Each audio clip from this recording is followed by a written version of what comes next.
Hey, what's up guys? This is Lon from Android Authority and I'm here at MWC 2018 taking a look at a couple new phones that were announced here by ASUS. This is the Zenfone 5 and Zenfone 5 Lite.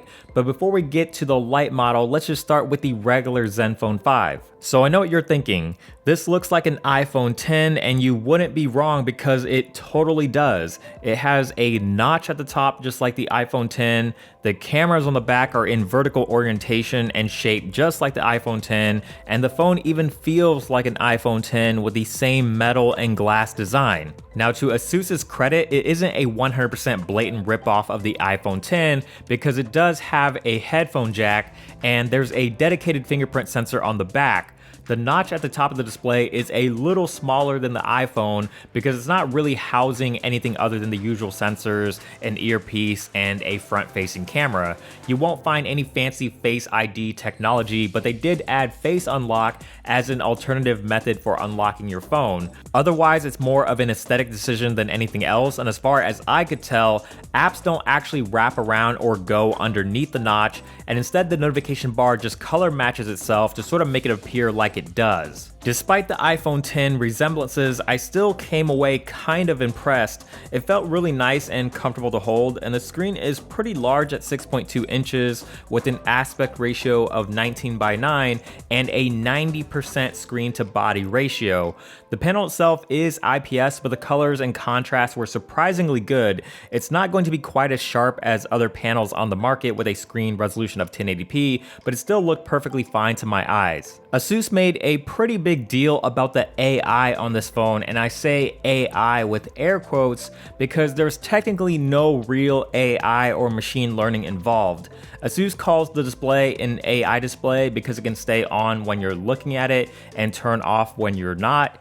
And the color temperature of the screen will also automatically adjust based on the lighting conditions to make it easier to read. If any of it sounds familiar, it's because we've seen other manufacturers do this already.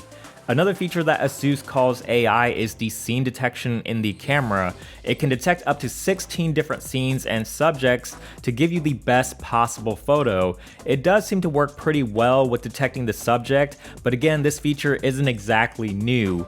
These are just a couple of examples of what ASUS calls AI, but there were plenty of other features such as how you can boost the phone's performance for a faster and smoother experience, or the way the phone can intelligently charge your phone based off your charging habits. In terms of specs, the Zenfone 5 has a Snapdragon 636 inside and comes with either 4 or 6 gigabytes of RAM depending on the storage. There's also a pretty large 3300 mAh battery, which should hopefully be enough to get you through the day.